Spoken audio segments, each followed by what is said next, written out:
Ja, Navuhodonosor, car najmoćnijeg i najbogatijeg carstva ovog veka, svojom nepobedivom vojskom pokorio sam Egipat, a onda i Izrael. Uništio sam im hram njihovog Boga i odneo im svete stvari. Sada ću sa njima da služim ovde mojim bogovima. A najpre idem da se zahvalim bogini Ištar, koja mi je omogućila ovu pobedu, jer je ona gospodarica bitaka. Ah, da, zovite mi starešinu dvora Nasvenaza. Da, gospodaru care, zapovedajte, sve će odmah biti učinjeno. Dovedi mi zarobljene Jevreje, ali pazi, neka budu mladići carskog ili knježevskog roda, kojima nema mane, da su lepog lica, vešti znanju, naučeni mudrosti i razumni. Odmah kreni!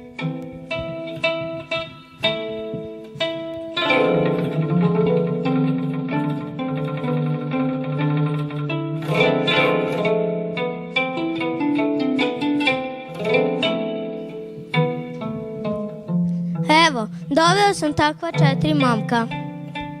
Lepo, lepo, da vidimo kako se zovete. Danilo, Ananija, Misailo, Azarija. Da, znam ja, Jevreji daju imena svoje deci po dobrim osobinama koje žele da one imaju. Ali sada, dok ste u mom carstvu, dobit ćete neka haldejska imena, a sve nas da im neka imena naših bogova. Ti, Danilo, ćeš se zvati Valtazar, Ananija od caci Sedrah, Misilo može se od sad zvati Misah i Ananija, Azarija, tebi ću dati ime Avdenago. Hoću da učite ovde na mom dvoru od mojih najboljih učitelja kulturu ovog naroda, haldejski jezik, da klešete i pišete naše pismo. Dobro da zapamtite poznati Hamurabije zakonik, naše običaje, veru, načine ratovanja. Da bi dobro napredovali, da posle budete sposobni upravljati delovima mog velikog carstva. Da bi dobro napredovali u radu i učenju, donosit će vam najbolju hranu i to sa moga stola. A sada na posao. Ima puno da se radi i uči. A sve nas, dođi na moment meni. Čuj, nemoj ih terati da odbace svoju veru, nego im pokazuju kipove naših bogova, velelepne hramove, svetkovine, obrede i raskošne svetkovine koje priređujemo u čast božanstva. Vodi ih na bogate zabave kod uglednih ljudi i pokazuju im predstavi i plesove naših prelepih devojaka, pa će im se malo po malo to svidjeti, te će postati kao i mi. Hajdemo, momci, da vam pokažem ovaj predivan grad. Palate, vrtove, kapije i naravno hramove naših bogova. Najlepši od svih je naravno posvećen Bogu neba, koji se zove Anu. On je vrhovni bog. Hajde, uđite, tu su naši najbolji astronomi. Od njih ćete naučiti sve o nebu, zvezdama, da tumačite kretanja nebastih tela. Zadržali smo se baš. Hajdemo u vaše odaje, tamo vas čeka obilan obrok koji je stigao pravo sa carskog stola. Hajde, poslužite se. Ja ne bih da jedem tu hranu. Ona je bila žrtvovana idolima vaših bogova. Da, pa šta? Zašto je ne bi jeo? Šta joj fali? Kogod jede tu hranu daje čast tim božanstvima, jer prvo njima bila prineta na žrtvu. A to je jako puno masne, slatke, mesne hrane, a to je alkoholno piće. Nije nama potrebna toliko bogata hrana. Nismo navikli naše telo na takvu hranu. Kad bismo jeli tu hranu i pili to vino, mi bismo se odrekli našeg jedinog Boga Jehovu i prihvatili sve vaše bogove, te postali mnogobošci. Šta? Odbijate jesti, a car vam daje svoje najbolje. Želi da budete jaki, zdravi, napredni u učenju. Šta ste vi? Šta umišljate? Šta ste vi da se protivite carevoj volji? Molimo te, saslušaj sluge tvoje. Odrasli smo uz jednostavnu hranu, skromno smo jeli i pili. Mi verujemo da hrana i piće mnogo utiču na umni, fizički i duhovni razvoj našeg bića. Da bismo napredovali, potrebno je vežbanje naših mišića i razgibavanje tela i to najbolje na svežem vazduhu. Ne treba nam tolika raskoš da bi bolje učili, već nam treba jaka volja, disciplina i vera u Boga, pa ćemo napredovati u učenju i sticanju mudrosti. Pa, možda si u pravu, ali bojim se cara. On vam je odredio šta ćete jesti i piti. Ako vidi da se sporo razvijate fizički umno, meni će leteti glava. Hajde, pitajte Amelsara, njemu je u stvari poverena briga za vaše napredovanje. Amelsar, dođi ovamo. Da, izvolite starešino, ima li kakvih problema sa mojim učenicima? Ne, samo vas molimo da nas oslobodite obaveze da uzimamo carevu hranu i piće. Ako možemo, da je ne jedemo samo 10 dana. U redu, ne zvuči loše. Donesite nam samo jednostavna jela, vareva od kuvanog povrća i žitarice, ova zraži kukuruz. Možemo jesti i dosta svežeg voća, zapiti ceđeno voće i običnu vodu. Za vreme odmora hteli bismo da šetamo i trčimo po vrtovima na svežem vazduhu i vežbamo naše telo. U redu, ne zvuči loše. Nekako ste mi dragi vi momci, fino se ponašate. Molit ću se bogovima da budete jednako napredni kao i oni učenici koji jedu carsku hranu i piju njegovo vino. U protivnom, car će biti jako, jako ljut.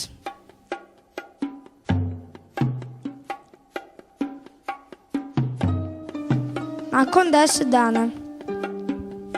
Da vidimo šta je ispalo od vas što imate posebne želje za jelo i piće.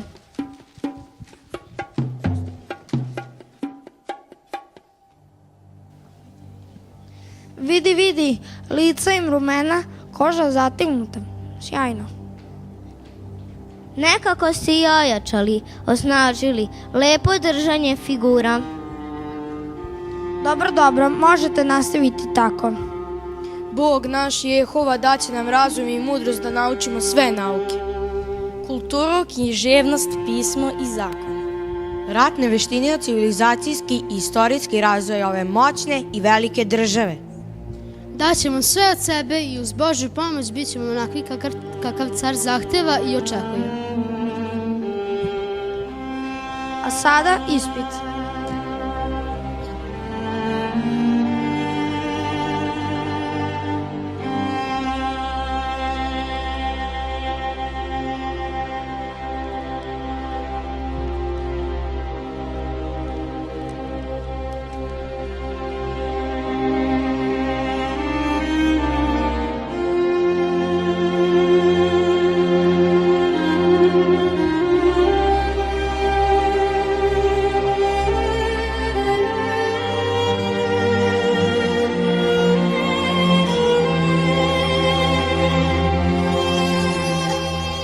Došlo je vreme da saopštimo rezultate naših kandidata.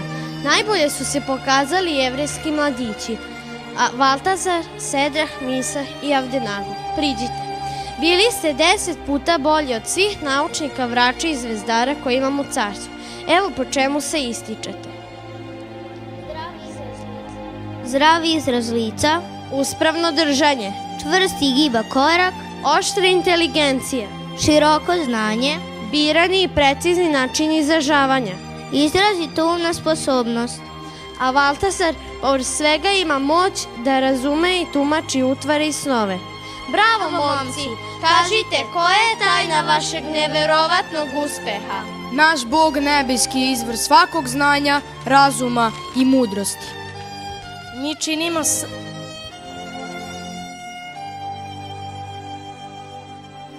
Odlučili smo da činimo samo što je Bogu ugodno. Poštovali smo njegove zakone o umerenosti u jelu i piću koje on još davno dao Izraelju. Telo je put preko koga našom donosi pravilne odluke, da šta god govorimo, činimo i mislimo bude na proslavu Boga. Zaista je vaš Bog moćan. Takvi ljudi kao vi, koji bez obzira na sve poštuju svog Boga, zaslužuju najviše položaje u mom carstvu.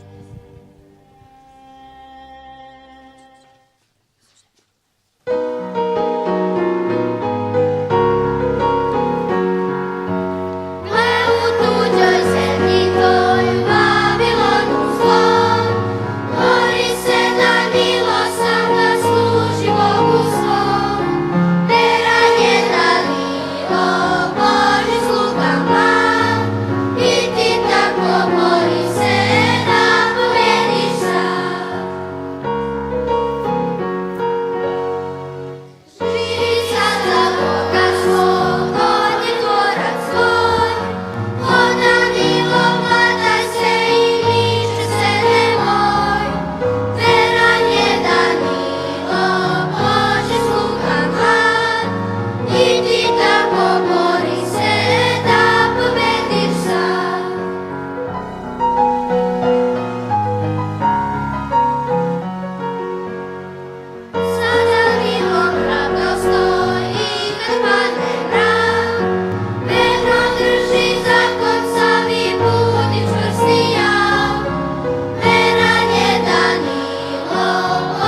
Ovi mladići su bili zarobljenici čija je vernost načelima bila čvrsta kao čelik. Neiskvareni sebičnošću bili su spremni da slaje Boga bez obzira na cenu koju će morati da plate. Trebali su ostvariti Božju nameru da neznabožačkim narodima prenesu blagoslove koje donosi poznavanje Gospoda. Nikada nisu smeli da prihvate kompromis s idolopoklonicima. I u zlu i u dobru slavili su Boga i Bog je proslao njih. Danilo i Drugoj prihvatili su od svojih roditelja do načela stroge trezvenosti. Domaće vaspitanje im je poslužilo kao zaštita od raskoši i izopačenog uticaja vavilonskog dvora. Nikakva sila, uticaj na tom pokvarenom dvoru nisu ih mogli odvratiti od načela koja su još davno prihvatili u ranom detinjstvu. Mogli su naći dobre razloge da odbace Gospodnje zapovesti, da prihvate jesti carevu hranu, piti vino zarad ostajanja u životu i dobijanja dobre karijere. Ali njima je Božje odobravanje bilo dragocenije od naklonosti najmoćnijeg vladara sveta, dragocenije od samog života. Odlučili su da ostanu čvrsti u svojoj vernosti bez obzira na posljedice. 3 godine su jevrejski mladići učili knjigu i jezik haldejski i svo vrijeme ostali su verni Bogu, oslanjajući se na njegovu silu. Imali su naviku samoodricanja, marljivost i čvrstinu. Odvojeni od svojih domova, opravdali su ukazanim poverenje da budu na čast svom potlačenom narodu i na slavu onome kome su služili. Uspeh u našem životu je rezultat Božjeg proviđenja, nagrada za veru i razboritost, za vrednoću i istrajnost. Bog daje prilike, uspeh dolazi kada ih koristimo.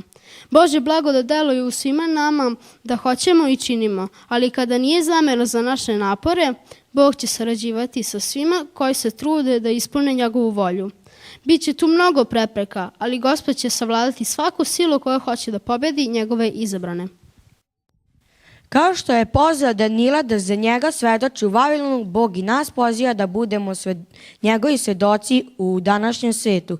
Mnogi čekaju da im se poveri neko veliko delo, a propuštaju male prilike da pokažu svoju vernost Bogu. U životu pravog hrišćanina ništa nije nemoguće. U životu svemogućeg svaka dužnost je važna. Neiskorišćene mogućnosti ulaze u izveštaj kao i iskorišćene. Nama će biti suđeno na temelju onoga što je trebalo da učinimo, a nismo. Zato što se nismo poslužili svojim sposobnostima u proslavljanju Boga. Jevrejski mladići bili su ljudi s istim slabostima prema lošim navikama kao i mi. Uprkos zavodničkom uticaju Vavilonskog dvora, ostali su čvrsti jer su se oslanjali na beskrajnu snagu. Oni su primjer za nas jer su pobedili načela iskušenja, vernošću, neverništvo i idolopoklonstvo. Danas i mi možemo dobiti istog duha i imati moć samokontrole, pokazati u životu iste vrline. Iako smo okruženi iskušenjima gdje je svaki oblik čulnog zadovoljstva lako dostupan i primamljiv, uz Božju blagodat možemo proslavljati Boga svojim životima i odupreti se svim iskušenjima savremenog doba. Pobedu ćemo postići ako odlučimo da činimo ono što je pravo. Preko načela umirenosti koje su pokazali jevrejski mladići, Bog govori današnjoj omladini. Postoji potreba za ljudima koji će se kao Danilo založiti za ono što je pravo, sa čistim srcem, srčnom hrabrošću. Sotona prilazi svakome i kuša nas mnogobrojnim zavodljivim oblicima popuštanja apetitu. Njegov cilj je da nas oslabi, da ponizi našu fizičku i umnu snagu.